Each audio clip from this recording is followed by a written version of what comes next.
Welcome to another episode of Who's There? Horror Stories and Reports, where shadows come alive and the whispers in the walls have much to tell.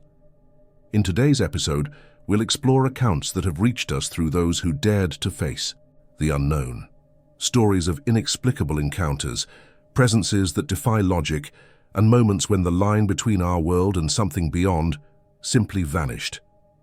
And as we always say here on the channel, sometimes it's better not to answer when someone or something asks, "Who's there?" My name is Miguel Suarez. I'm 35 years old, and I've been a truck driver for almost 15 springs. I inherited this profession from my father, who also spent weeks on the road before retiring. I have a small ranch on the outskirts of General Terán, in Nuevo León, where I raise some cattle and grow a little corn when I'm not traveling.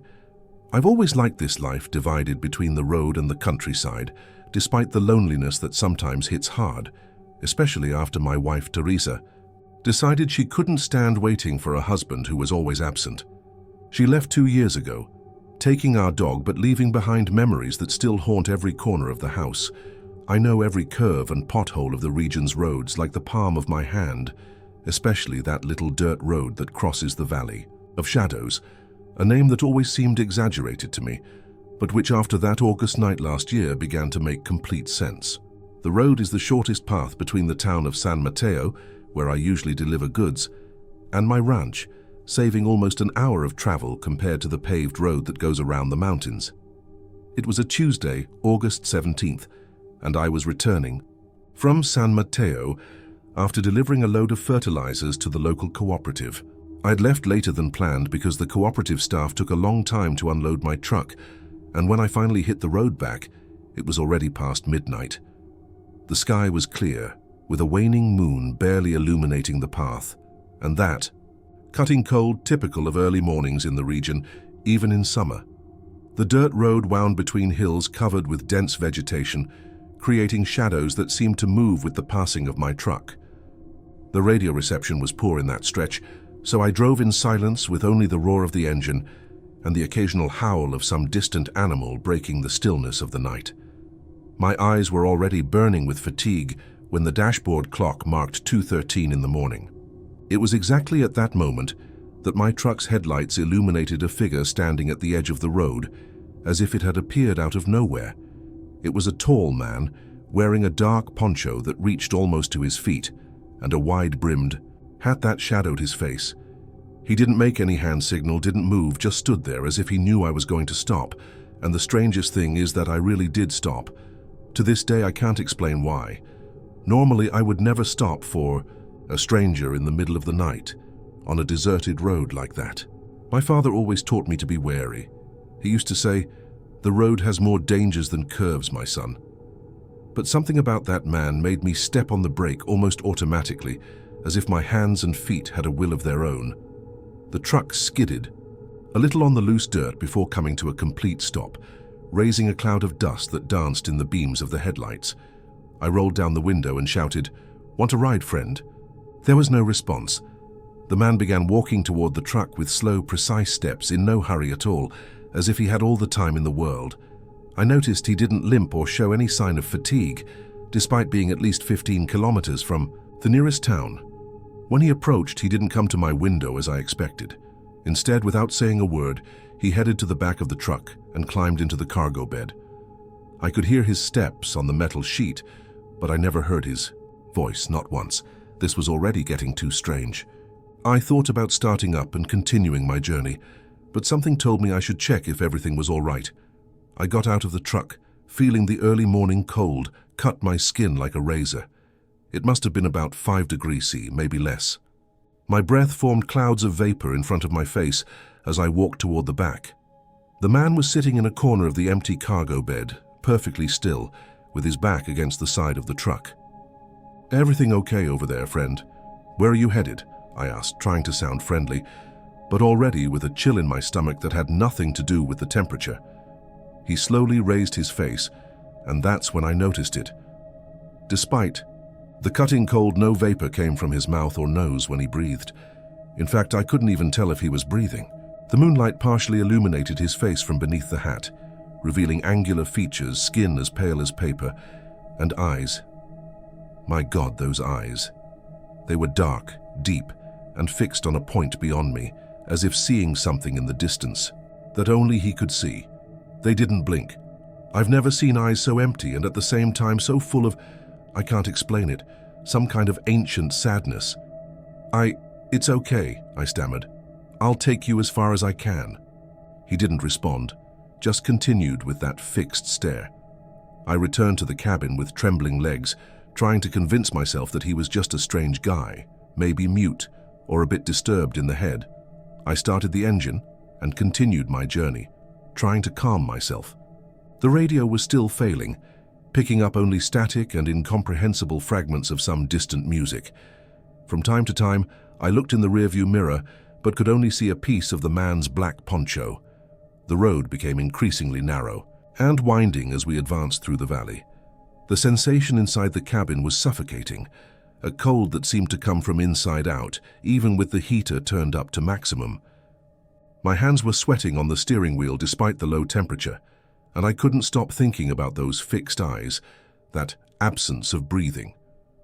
At each curve, I felt the truck was heavier, as if it was carrying much more than just a thin man. The silence was so dense that I could hear my own heart beating rapidly. I tried to start a conversation several times, speaking loudly so he could hear me from the cargo bed. This road gets dangerous with fog, doesn't it? Or, do you work at some ranch around here? No response. Just that heavy silence and the growing sensation that there was something deeply wrong with my passenger. The kilometers dragged on, and no matter how much I accelerated, it seemed we weren't getting anywhere. The hills around looked the same, as if we were going in circles, although I knew that road too well to get lost. After what seemed like an eternity, I reached the gate of the Mendonça Ranch, which is about halfway between San Mateo and my ranch. I always need to stop there to open the gate, drive the truck through and close it again. An agreement I have with Mr. Mendonça to be able to take a shortcut through his lands. I stopped the truck, left the engine running, and got out, feeling my legs numb and heavy. The gate was about 10 meters from where I parked. As I walked toward it, I had the strange sensation that someone was watching me intensely. I turned to look at the truck, and I swear by all that's sacred, the man was standing in the cargo bed completely motionless, watching me. The full moon partially illuminated his face, and I could see that his lips were moving, as if he was saying something, but no sound reached me. I looked away for just a second to open the padlock on the gate, and when I looked back, he had disappeared. There was no sign of him in the cargo bed, in the vicinity of the truck, or anywhere visible on that deserted road. I ran back to the truck, my heart almost jumping out of my mouth, and checked every corner of the cargo bed with my cell phone flashlight. There was nothing there except some dark stains on the metal, which under the light looked terribly like dried blood, but which I had never noticed before. I got into the cabin with trembling hands, locked the doors, and floored the accelerator as soon as I passed through the gate, not even bothering to close it properly. I wanted distance from that place, and fast. The rest of the trip was a blur of fear and anxiety. At every curve, I expected to see that poncho-clad figure standing in the middle of the road. My eyes burned from checking the mirrors so much. I turned on all the auxiliary lights, even the fog lights I rarely use, in a desperate attempt to keep away the shadows that seemed to close in around the truck. When I finally arrived home, it was already past 4 in the morning. I parked haphazardly in the yard, ran inside, and locked all the doors and windows. I turned on all the lights in the house and sat in the kitchen with a bottle of cane liquor and a sugar cane machete that belonged to my grandfather. I didn't get a wink of sleep for the rest of the night. At every noise, a branch hitting the window, the wind whistling in the tiles, the natural creaking of wood, I jumped from the chair. When the sun finally rose, I went out to examine the truck in the daylight. The dark stains I had seen in the cargo bed had completely disappeared. There was no trace that anyone had been there. For a moment, I began to doubt my own sanity, thinking that perhaps it was all just a hallucination caused by fatigue. But it was too real. The supernatural cold, those empty eyes, the sudden disappearance. In the days that followed, I couldn't stop thinking about what had happened. I didn't mention it to anyone at first. Who would believe me? But curiosity was stronger than fear, and I began to ask discreetly if anyone had ever seen anything strange on that road.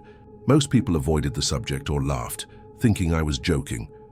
It was only on Friday, when I went to the town market to buy provisions, that I got some answers. Don Antinor, a man of about 80, who spent his days sitting in a rocking chair on the market porch, called me over with a gesture when he saw me unloading purchases into the truck. "I heard you asking about the Valley Road," he said in a hoarse voice, chewing his twist tobacco.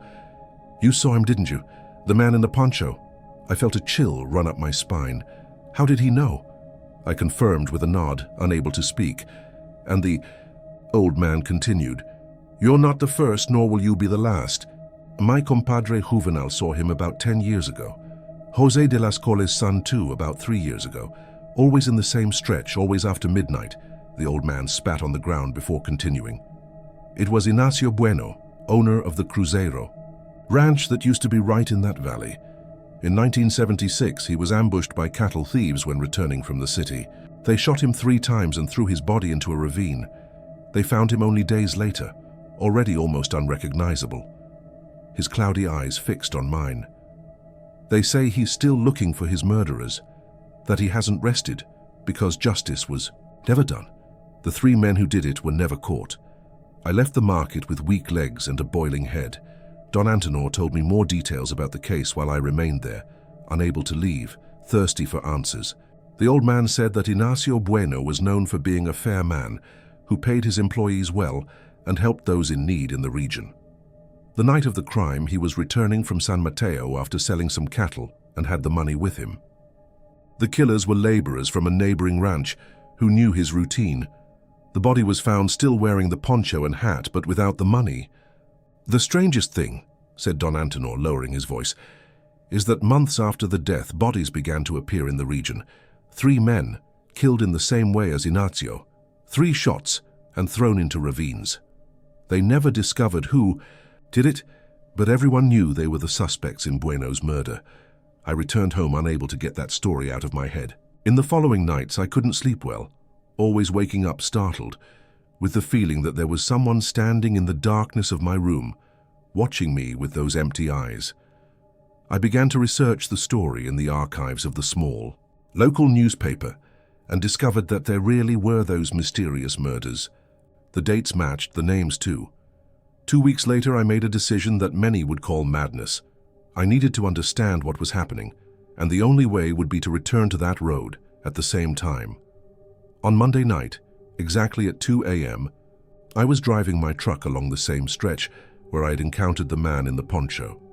The moon was the same as the night of the encounter, the cold too. My heart was beating so hard it felt like it would explode in my chest. Reduced speed and began to carefully observe the shadows at the edge of the road. Nothing. After an hour of going back and forth along the same stretch, I stopped the truck exactly where I had first seen the figure. I turned off the engine, took a deep breath and got out. The silence of the night was absolute, not even the chirping of a cricket or the whisper of leaves in the trees. It was as if the entire world had stopped breathing. "Ignacio Bueno," I called, my voice echoing among the hills. "I know who you are. I know what happened to you." Nothing happened, just the heavy silence of the night. Then I decided to do something I never imagined I would have the courage to do. I walked to the edge of the ravine where, according to the stories, his body had been found. The moonlight illuminated the place with enough clarity to see the bottom of the precipice, about 15 meters below. That's when I noticed something shining among the rocks and vegetation. With my heart in my mouth, I observed that gleam coming from the bottom of the ravine for a few minutes. I thought about going down to see what it was, but the idea of climbing that steep slope in the middle of the night seemed unwise. Instead, I mentally marked the spot, determined to return during the day. That's when I felt an icy wind pass through me, despite the night being completely still.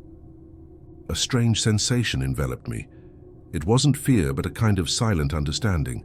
I returned to the truck, and on the way, I had the distinct impression that someone was walking beside me, although there was no one visible. Inside the cabin, I noticed that the passenger seat was wet, as if someone with damp clothes had sat there. And on the dashboard, something that definitely wasn't there before. An old belt buckle, rusted and covered with dirt. The next morning, I didn't mention to anyone what had happened. I kept the rusted buckle in a drawer and followed my normal routine. From time to time, I researched something about Ignacio Bueno's story in the old newspapers at the municipal library, but found only fragments of information, nothing conclusive. John Untenor told me that Ignacio's daughter still lives somewhere in the region, but I never found the courage to look for her. What would I tell her? That I had seen the ghost of her father, that he had disappeared from the cargo bed of my truck. Over time, the intensity of the experience diminished, though it has never been forgotten. I changed my route and began to avoid the valley road at night, preferring the longer way on the paved road. Occasionally, when I pass by the town market, I see Don Antenor on the porch, and he always greets me with a look that seems to say he understands my silence. Other truck drivers sometimes mention strange things they've seen on that road, and I just listen, without sharing my own story. I don't know if I'll ever understand what really happened that night or what Ignacio Bueno wanted from me. Perhaps some mysteries of the valley should remain just that, mysteries. My name is Lisa Oliveira. I'm 40 years old, and I've been a teacher for almost 2 decades. In early 2019, my life took a turn when I received news of my transfer to a small rural school in General Terán, an almost forgotten town on the map of Nuevo León, with fewer than 1,000 inhabitants. My marriage had just crumbled after 15 years, and that transfer, which should have been a punishment. Everyone in the education department knew nobody wanted to go to that middle of nowhere, ended up seeming like an opportunity to start over. Perfectly remember the day I drove down the dirt road that wound through corn plantations until reaching that building of bricks, discolored by time. The school had been reopened after being abandoned for almost 8 years, and despite the new paint and basic repairs, it still had that ancient feel, with creaking wood, windows that didn't close properly, and a peculiar damp smell that no disinfectant seemed to eliminate. Principal Augusto, a thin man with grey hair always combed back, greeted me with a smile that didn't reach his eyes while showing me the facilities. "Feel at home, Professor Lisa. The children are eager to meet you. Just be careful with the central courtyard during the rains. The drainage still isn't right." My class was small, just 17 children between 8 and 10 years old, all children of rural workers from the region. In the first few days, I noticed something strange in their behavior during recess. While in other schools children ran all over the playground, here there was a circular area in the center that everyone religiously avoided, as if there were an invisible barrier. When I asked little Mateo about this, a freckled boy with attentive eyes who always sat in the front row, he looked from side to side before responding in an almost inaudible whisper. "It's because of the girl in the well, teacher. We don't play there." I felt an involuntary chill run up my back, but I smiled and tried to appear unconcerned, thinking it was just one of those children's legends that arise in old schools. In the teacher's lounge, when I mentioned the matter during break, there was an uncomfortable silence. Doña Marta, the science teacher who had worked in the region for more than 30 years, quickly changed the subject, talking about the harvest festival that would take place next month. That same afternoon, while organizing materials in my classroom cabinet, I had the feeling of being watched. I turned quickly, but the classroom was empty. That's when I noticed that the chalk pieces I had left aligned in the blackboard tray were now arranged in a small circle, something no student could have done, since I hadn't left the classroom since the end of class. I decided to investigate more about this girl in the well. Don Joaquin, the school janitor, had worked there since long before the temporary closure. He was a man of about 70, skin wrinkled by the sun, calloused hands, and eyes that seemed to hold more stories than he was willing to tell. I found him one Thursday at dusk, sweeping dry leaves in the hallway leading to the library. When I mentioned, "The matter?" he stopped sweeping and remained motionless for a few seconds, as if deciding whether to speak or not. "You shouldn't mess with these things, teacher," he finally said, leaning on the broom handle.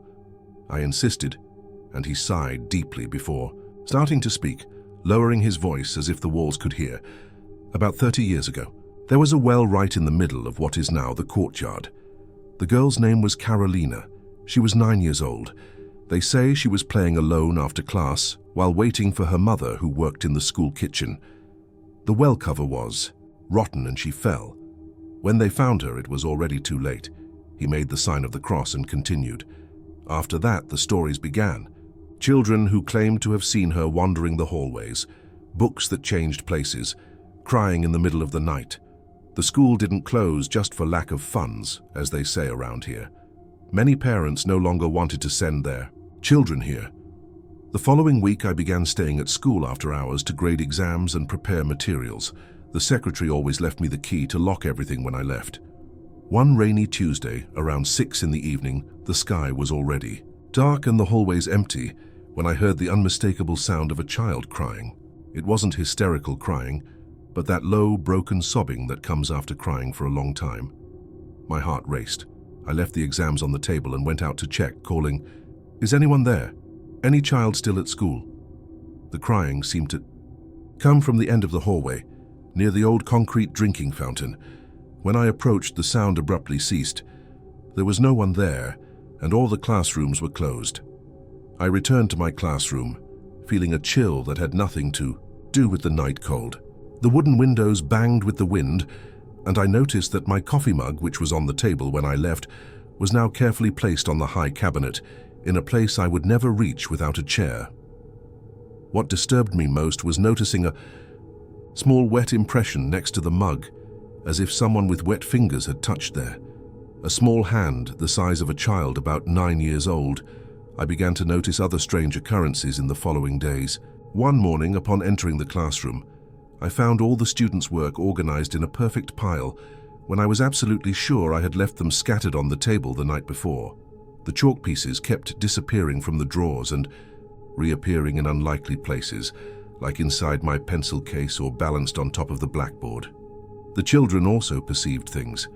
Julia, a girl with braids who rarely spoke, raised her hand during math class and asked with disconcerting seriousness, "Teacher, who is the girl who keeps looking through the window during your classes?"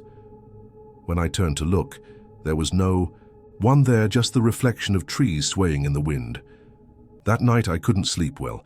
I kept thinking about Carolina, the girl in the well, imagining her last moments.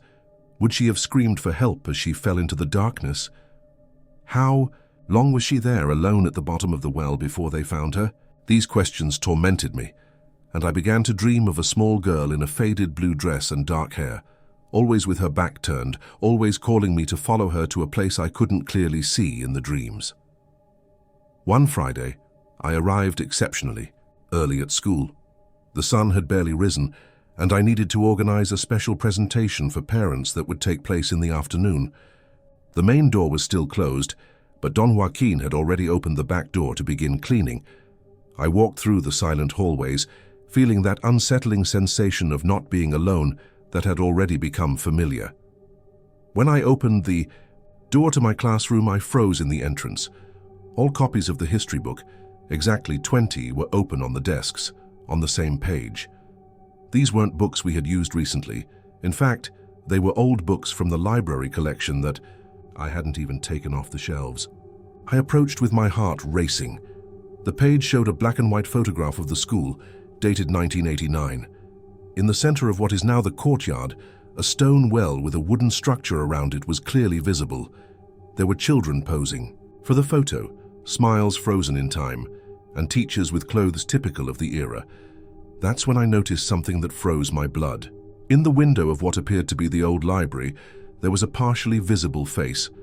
A girl who was looking directly at the camera, but wasn't aligned with the other students. Her gaze seemed to cross decades to find mine. I took a magnifying glass that we used in science classes and examined the detail. The girl had a dress that looked blue even in the black and white photo, and her eyes. Her eyes had an expression of such deep sadness that I felt a lump in my throat.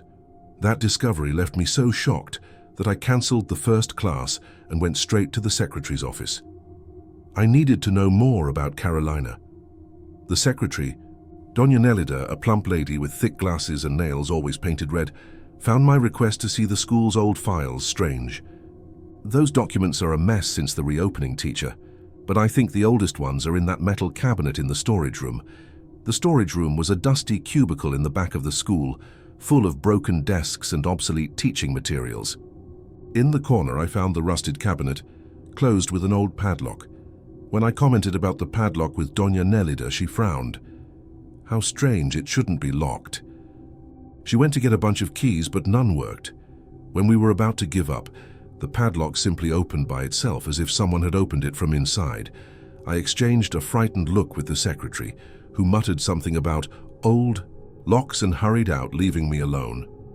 Inside the cabinet, I found dozens of folders yellowed by time. My fingers trembled as I searched for records from 1989. Finally, I found a school record card with a photo of Carolina Mendez, 9 years old. It was her, the same girl from the window, with large, sad eyes, dark, shoulder-length hair, and a small birthmark near her upper lip. On the back of the card, a handwritten note simply said, "Deceased on 05/12/1989, accident on school grounds." In the following week, the manifestations intensified. Students began to report seeing a girl in the hallways, always out of the corner of their eye, always disappearing around a corner. The temperature in my classroom dropped dramatically at certain times of the day, making the children shiver, even when the strong spring sun was beating down outside. One Tuesday, during dictation, all the pens in the classroom stopped working, simultaneously. 17 different pens, some new, simply dried up at the same moment. When the students went out to recess, I stayed alone organizing materials and distinctly heard a child's voice very close to my ear. "Will you help me, teacher?" I turned abruptly, dropping books to the floor. There was no one visible, but I swear I could feel, a cold little hand touching my arm. I was paralyzed, unable to scream or run. That's when I noticed that the fallen books had formed a circular pattern on the floor, exactly like the circumference of a well. That was too much for me.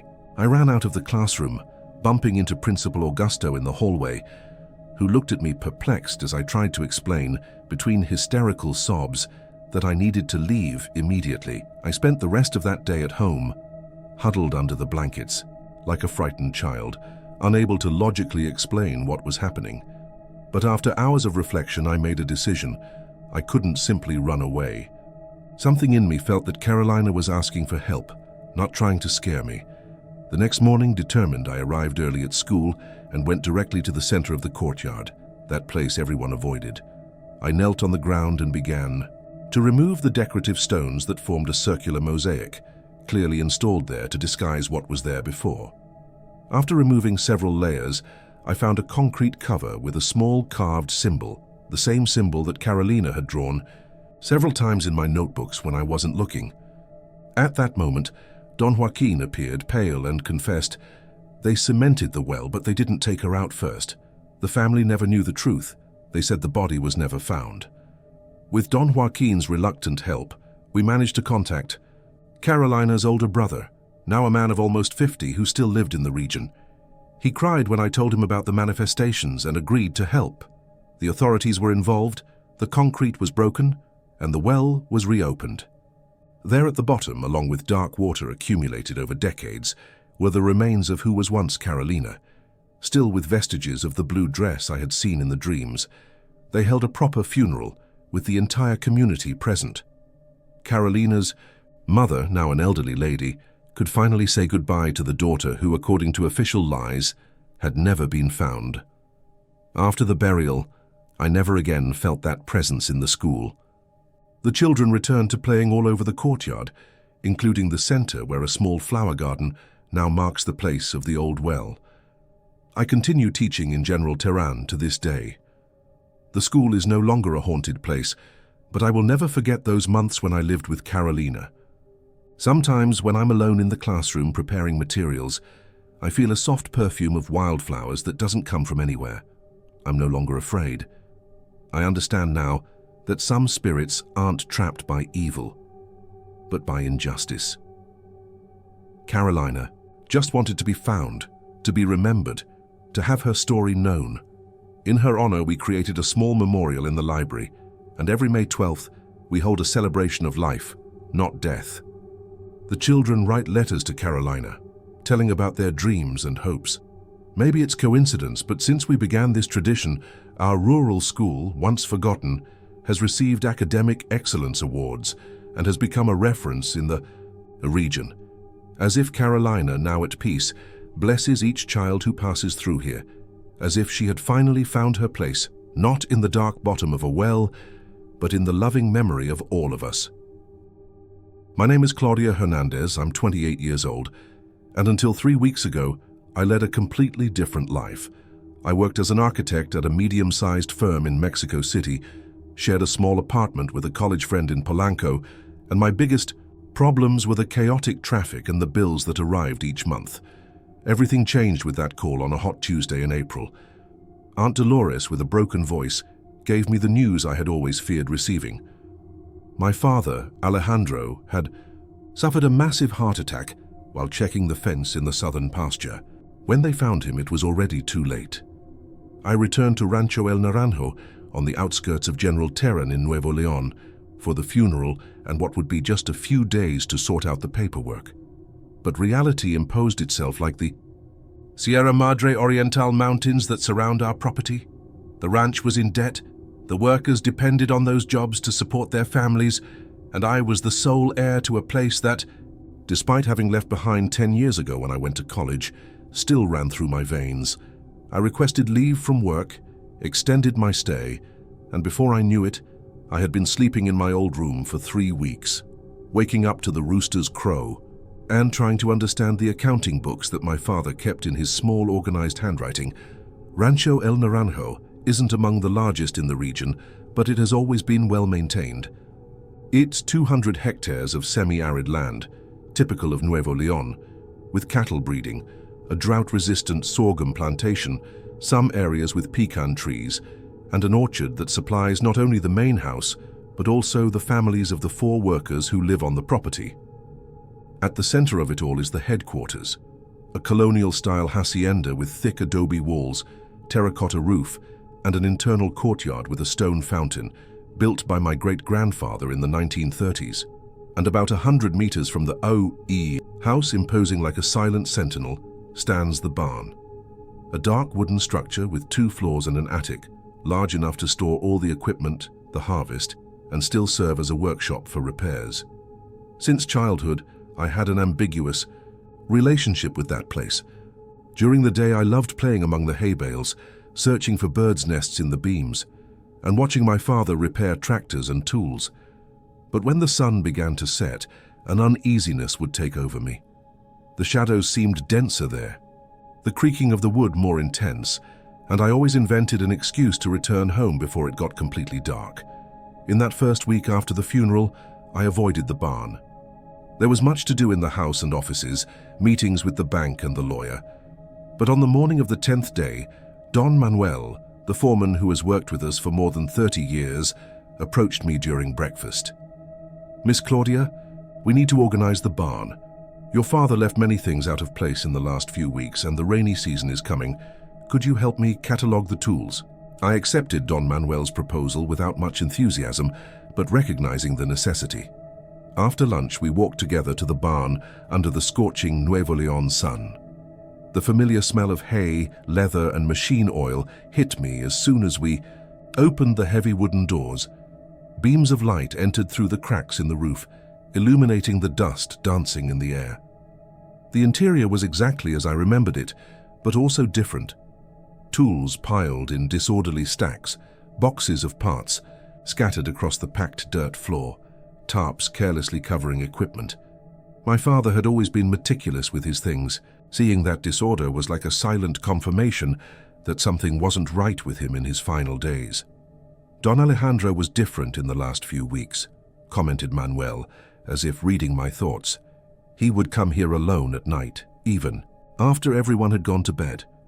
I found him several times sitting on that bench over there, staring at nothing." He pointed to a wooden bench leaning against the back wall. When I asked if he needed help, he said he was just listening. Manuel made the sign of the cross and muttered something I didn't understand. "Well, I'm going to look for the old records in the house, and I'll be right back. You can start separating the tools by type." I was left alone in the barn, feeling a mixture of nostalgia and discomfort. I began to work, organizing screwdrivers, hammers, and pliers into separate boxes. The manual labor was comforting, giving me something concrete to do while my mind wandered between childhood memories and concerns about the ranch's future.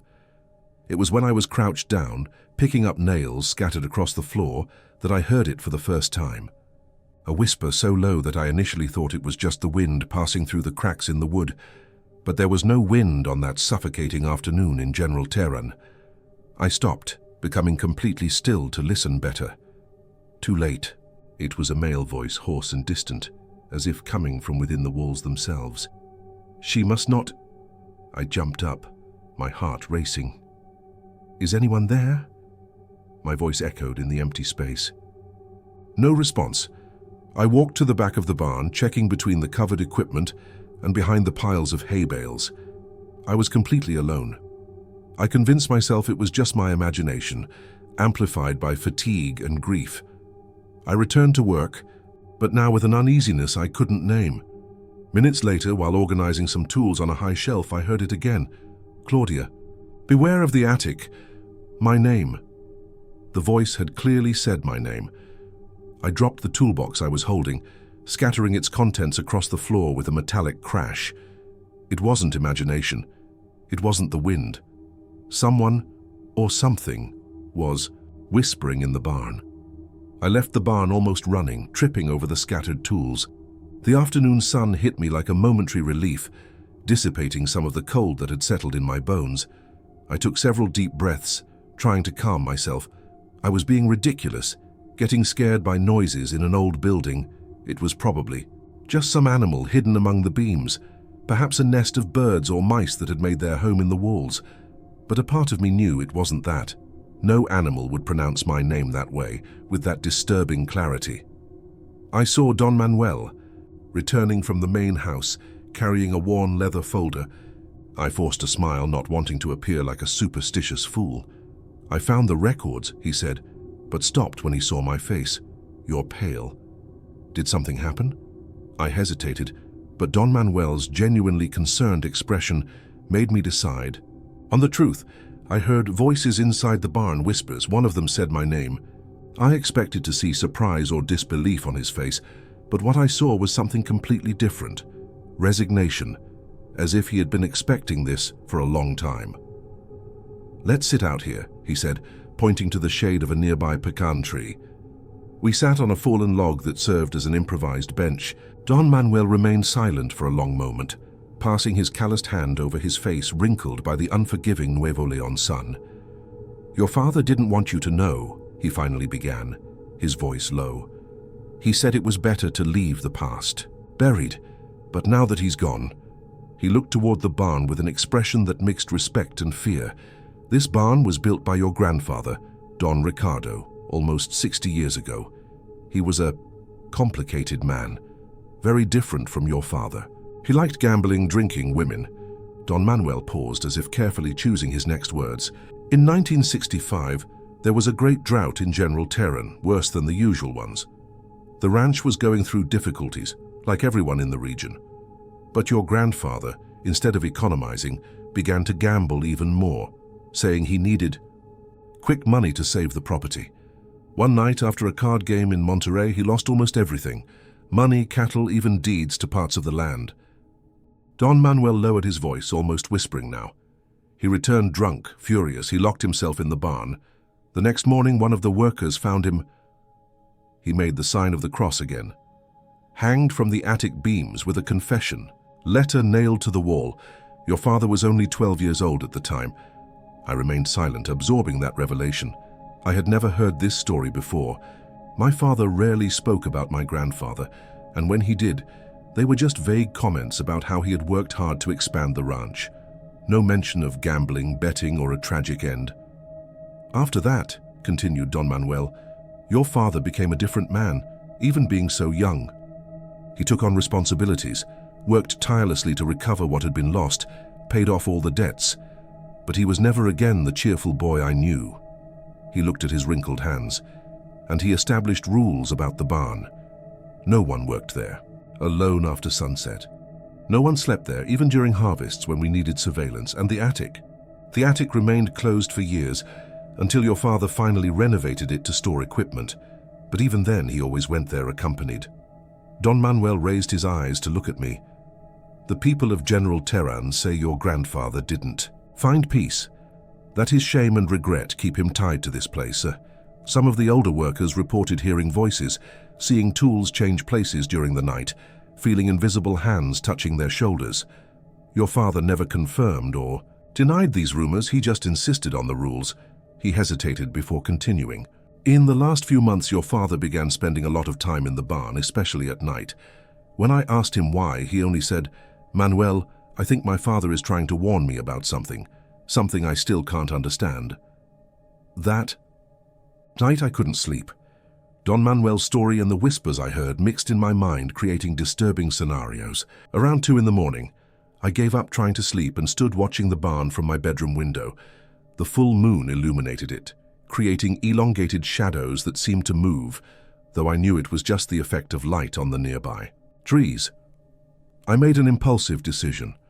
I got dressed, took a flashlight, and silently left the house. The night air was cool, typical of Nuevo León nights, even after scorching days. The only sound was the distant singing of crickets and the occasional mooing of a cow in the pasture. My heart was pounding as I approached the barn.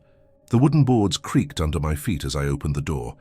The interior was immersed in shadows, with only occasional beams of moonlight entering through the high windows. I turned on the flashlight, its beam cutting through the darkness like a knife. "I'm here," I said aloud, surprised by my own courage. "If you have something to say, I'm listening."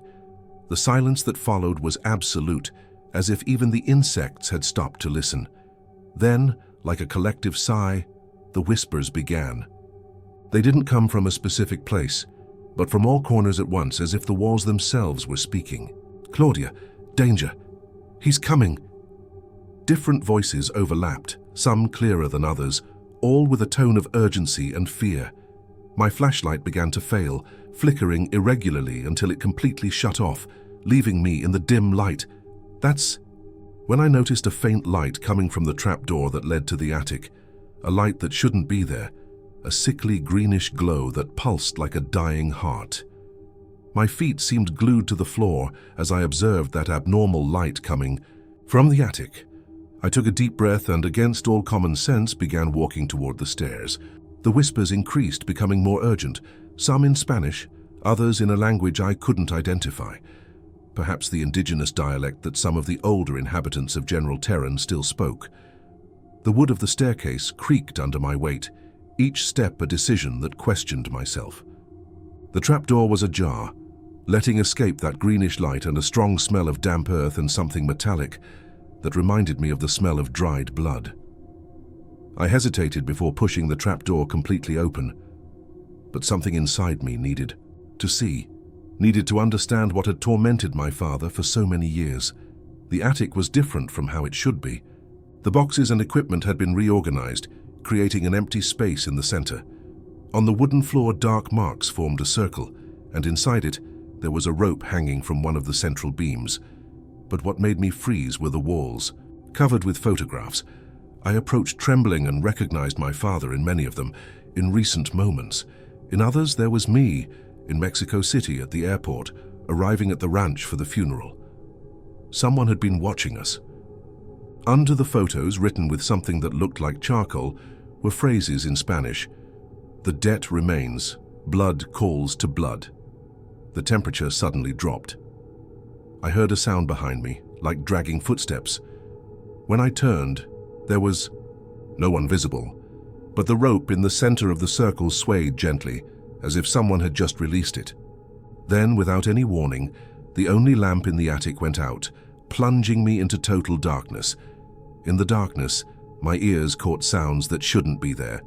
Heavy breathing that wasn't mine, the creaking of boards under steps I couldn't see. Something brushed my shoulder and I jerked back, hitting against the wall. "Who's there?" I asked, my voice almost unrecognizable from fear. No one answered, but I felt a presence approaching, a cold that wasn't natural, even for General Terán nights. For a brief moment, the moon appeared through one of the small attic windows, partially illuminating the space. That's when I saw not a complete figure, but a silhouette in the shadow, the shape of a man standing near the rope. I couldn't see his face, but somehow I knew he was watching me. The silhouette slowly raised a hand, pointing toward the photographs, then toward me. The whispers returned, clearer now. "Beware. He is not alone. Run." I needed no further warnings. I turned and lunged toward the trapdoor, feeling the air become heavy and cold at my back. I stumbled down the stairs, nearly falling on the last few steps. My ankle twisted when I reached the floor of the lower level, but the pain was barely registered by my panic-dominated brain. I dragged myself between the farm equipment, hearing the sound of heavy footsteps coming down the stairs behind me. The tools on the walls began to vibrate slightly, some falling to the floor. I managed to get up and limp to the door, pushing it with all my strength. The cool night air hit me like a blessing. "Miss Claudia!"